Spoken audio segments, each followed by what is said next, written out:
松ぼっくりできたら黄色が出てくるので、若い頃から読んでた雑誌だったので、出るっていうのは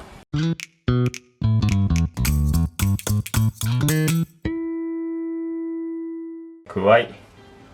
これね、おせち料理によく使う食材なんですけど、今日はくわいの煮方、炊き方ということで、くわいね、剥いて炊くだけの動画ですんで、おせち料理についてね、ちょっとぐだぐだ話しながら動画を撮ろうかなと思います。くわいね、これ、まずは皮を剥いていくんですけれど、これね、剥き方、いくつかあるんですけど、こんな感じで六角形に剥く剥き方と、あとね、松笠といって松ぼっくりに見立てて剥く剥き方と2種類ね紹介しようかと思いますと。六方に剥くときはこれね、盛り付けるときに立てるので、こうね、そこを切り落としてどっかね一辺を決めて、まず一辺を剥きますと。その後にこっちの反対側ですね、真裏をこことね水平になるように、剥いていきますと。ここまで来たら、ここのね目の部分に薄い皮があるので、この薄皮と一緒にね切り抜いてくださいと。手と裏向けたら、今度ねここの真ん中を狙って一辺を剥いて、で最後残った面を剥くと。こうするとね、比較的綺麗に六角形が作れるんじゃないかと思うので、六方に剥くときはね、こういった形で剥いてくださいと。これね、ここの薄いね、この皮がね、乾いてたりすると食感が悪いので、これね、残ってしまったら取り除いてくださいと。おせち料理について話すと、おせち料理ってね、基本的にはこのねおせちに入れる食材は、どれもね弦を担いだものが多いですよと。例えばエビなんかは、腰が曲がるまで長生きするっていうね、だから長生き、長寿の願をかけた食材だったり、数の子だったら子宝に恵まれるようにとか、田作りだったら豊作を願ってとかね。くわいの場合はね、これ芽が特徴的じゃないですか。芽が太くよく伸びるということで、しっかりとね芽が出るようになんて、そんなね願をかけて、おせちに入っている食材ですと。おせち料理ってね、もともとはね節句の料理を指す言葉だったと言われていまして、だから節句っていうのは元旦だけじゃなくてね、例えばひな祭りだとか5月5日の端午の節句だとか、そういったね、日本にはいくつか節句があって、そのうちの一つが元旦だったと。その元旦の節句料理のことをおせち料理と。最近はおせち料理も洋食だとかね、中華だとか、別にね和食に限らずいろいろな料理が出るようになってますんで、それについてはね、おそらく皆さん賛否両論あるとは思うんですけれど、それに関してはね、僕はね何も文句はなくて、というのはね、結構ね、僕は寿司屋なんですけれど、クリスマスにね、クリスマスなんでお寿司食べに来ましたなんてね、そういうお客さんもいらっしゃるんで、クリスマスのね恩恵をしっかり受けてしまっているのと、おせち料理って和食屋さんの仕事なんで、僕寿司屋なんで、そもそも僕が場違いということで、僕はね別にね中華でも洋食でも文化というのは変わっていくものなのかなと思っているので、和のおせち料理を食べますけれど、そこに関してはとやかく言う筋合いはないのかなと思っていたりしますかね。今ねこれとりあえず全て六方に向いてしまっているんですけれど、このね松ぼっくりに剥く時も基本は一緒で、最初はねこのね六方に向いて、でそこからね、松ぼっくりの形を作っていくので、とりあえずは六角形に向いてしまいますかね。松笠に剥き方を今度は紹介するんですけれど、これはね比較的簡単で、水平よりちょっとだけね刃を上に向けて、1本切り込みを入れますと。どこに入れるのかって言ったら、このね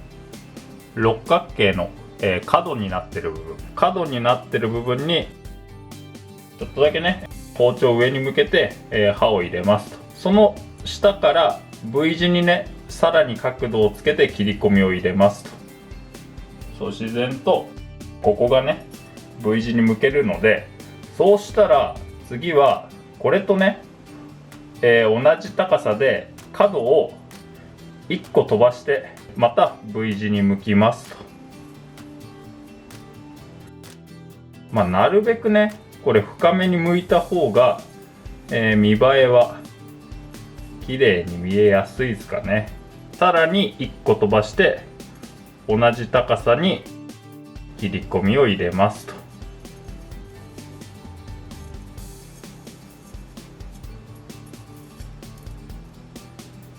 今3つこういった形でね切り込みが入った状態ですね。今度はこのね切り込みを入れなかった角があるじゃないですか。切り込みを入れなかった角にさっきと高さをちょっとずらして切り込みを入れていくと。3箇所それを繰り返しますと。ちょっとね地道な作業ではあるんですが、これをね、何度も繰り返していくと。これ切り込み深く入れすぎると他とつながってこの傘がね落ちてしまうので、そこだけ注意しながら切り進めてくださいと。おせち料理って地域によってとかね家庭によって差はあると思うんですけれど、おせち料理のお重ってね五重になってると思うんですよ。五重のおそらくね5段目は空になっている場合が多いと思うんですけれど、それにはね、一応理由がありまして、あれねなんでね一番上の段をね空にするのかというと、それはねおせちってこう縁起を担いだものじゃないですか。服がねその満タンになってしまうともうそれ以上はないと。だから大吉はねそれ以上がないっていうのと一緒っすよね。そうじゃなくて、まだまだね服が来ますようにという意味を込めて、おせち料理の5段目っていうのは空になっていると。でなんかそういうのはね意外とねよくある話で、例えば日光の東照宮のね柱が逆さまに刺さっていたりだとか、完成させるとあとはね崩れていくだけと、まだまだ未完成ですよみたいなね、そんな考え方が、完璧なものなんてないという考え方が意外とね料理以外でもあったりはしますかね。日本独自の独特な感覚なのかなって気もするんですけれど、意外とねそうでもなくてね、例えばね、多分昔ね理科で習った電子角みたいなのってあるじゃないですか。あれってね、K 角 L 角ってね進んでいくんですけれど、それねなんで A 角 B 角にしないで K 角 L 角にしたのかっていうと、もしね科学技術が発展したらこれよりね内側の角が見つかるかもしれないということで A のスタートにしないで K からのねスタートにしたなんて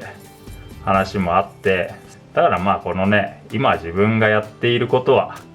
完璧じゃないのかもしれないという考え方は意外とね、日本人独特の考え方でもなくて世界中で共通の考え方ということで、僕はね結構その考えは好きだったりしますかね。全体にねこう包丁を入れると松ぼっくりのような形になりますよと。これねなかなか綺麗な飾りなんでいいっすよね。正月なんか松にかけてね、正月って門松を飾るじゃないですか。それにねかけて松ぼっくりに見立てたくわいを食べるんでね、なんかおしゃれですよね。手間はかかれど、1人1個分ぐらいはね、こんな飾りを施してもいいのではないかなと。くわいに関して言うと、関東でね見かけるねくわいのね、ほぼほぼ全ては埼玉県産。そう、本当にね、僕はね、埼玉県産以外のくわいっておそらく扱ったことがないような気がしてるっていうぐらい、くわいは埼玉県の特産物みたいな感じになっていますかね。埼玉ってね、意外と特産品があって、例えばね、ルッコラだとか、あとブロッコリー、カタカナの野菜は結構埼玉の特産品になっているイメージがありますかね。これだんだんそこに向かうにつれて平面になってくるじゃないですか。その場合はね、包丁の角度をだんだんこう急にしていくと、綺麗にね、向けやすいですよと。なので、最初ね、この一辺を飛ばして同じ高さに揃えるっていうね説明をしたんですけれど、これね、作業するときはね、感覚でね見ながら飛ばすというよりも、順々にね段違いに向いていった方がおそらくは作業効率は良かったりしますかね。そこの方に近づいてきたら角度をどんどん垂直に直していって向いていくと。そこまで神経質にならずとも、なんとなくでやれば比較的ね形にはなると思うんで、難しそうと思っても意外とねやると簡単だったりするので、ぜひぜひね挑戦してみてくださいと。そうだ、結構簡単にできるんでね、凝り性な方は意外とハマる作業だったりしますかね。こういう飾り切りなんかはね、特に食べられる部分を無駄にしてね見た目を取っているわけじゃないですか。どうなのかなと思うこともあるんですけれど、このねおせち料理というのはそもそもがねこう言語担ぐというところから来てるので、それを考えればこういうね節句の料理だとか、こう言語担ぐことに意味のあるものに関しては飾りを施すことには、ある程度意味はあるのかなと。ただやみくもにね見た目を良くするためだけにね飾り切りなんかをするのはなんかね若干ね食材を無駄にしてる感じがしなくもないなとは思ったりするんですけれど、季節物とかほんと言語担ぐという意味に関してはこういう仕事があるというのも覚えておかなきゃいけないのかなとは思うんですけれど、この辺の価値観は人それぞれだと思うので、その作った人が納得した形で完成させるというのが料理はいいんじゃないかなと。松ぼっくりできたらここからねくわいを炊いていきますと。くわい炊くときはね、これね特にねアク抜きなんかはねする必要ないので、色をつける場合は、色付けとだしと2回に分けて、色をつけない場合はね、だしでそのまま炊いてくださいと。今回はね色をつけて炊き方を紹介しますと。で、色をつけるのはねとても簡単で、これはね口なしの実を一緒に煮るだけと。割って使うんですけれど、そのまま入れるとこのね中に種が広がってしまうので、縦に半分に割ったらこの中身が出てくると思うので、ペーパーにくるんでくわいと一緒に煮出していくと。とっても簡単。これはねこんな感じで輪ゴムで軽く留めるだけでね、色はしっかり出ますので、中にくわいを入れて火にかけますと。火にかける時間はだいたいね弱火で20分程度を目安に、火にかけてくださいと。だんだん温度が上がると黄色が出てくるので、だからね、これはもう本当に特にね、触らずとも放っておけば自然とねくわいに色ついてますので、だからこっから先はね特に神経質にならずともと、十分に口なしから色が出て時間になったら火を止めますと。このぐらいの黄色でいいなと思ったら取り出せばいいですし、もうちょっと入れたいなと思えばここにね10分20分つけておけばもっとねしっかり色がつくので、自分の好きな加減で、湯から上げてくださいと。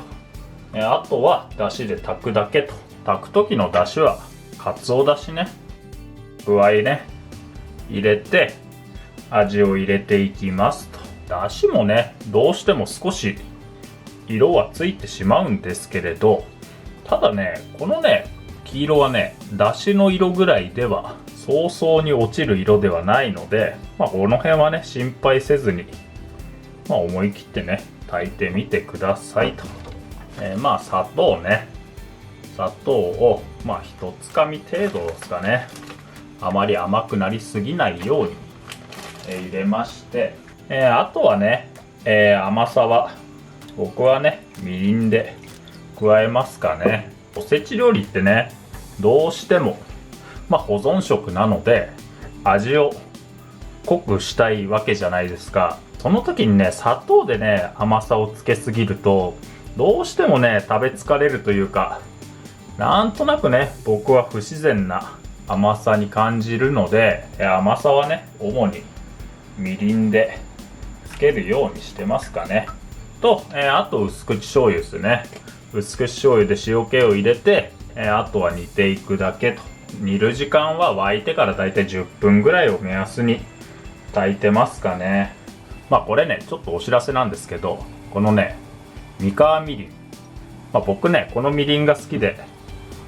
よく使っているんですけれど、なんとね寿司の雑誌っていうね雑誌があるんですよ。三河みりんを使った、一品を紹介みたいなコーナーでね、なんと渡りの料理が紹介されているので、よかったらね、雑誌もこのみりんも買ってください。みりんの宣伝みたくなってしまうんですけれど、別にそういうわけじゃなくて、僕はね結構若い頃から読んでた雑誌だったので、そこにね出るっていうのはとても楽しみなので、なんか1月末頃にね雑誌が出るみたいなので、ぜひぜひ購入くださいと。弱火で沸くか沸かないか程度の温度でだいたいね10分ほど煮て一晩置いて、くわい完成と。一晩経ってね味が十分に染みたら、あとはもう盛り付けて食べるだけと。ちなみにねこれねくわいってねなんとなくこの芽が食べれなさそうな感じがするかと思うんですけれど、このね芽にね苦味があって、だから芽までしっかり食べた方が美味しいので、お召し上がりの際は芽までお食べくださいと。ということでくわいの炊き方ね、以上でございます。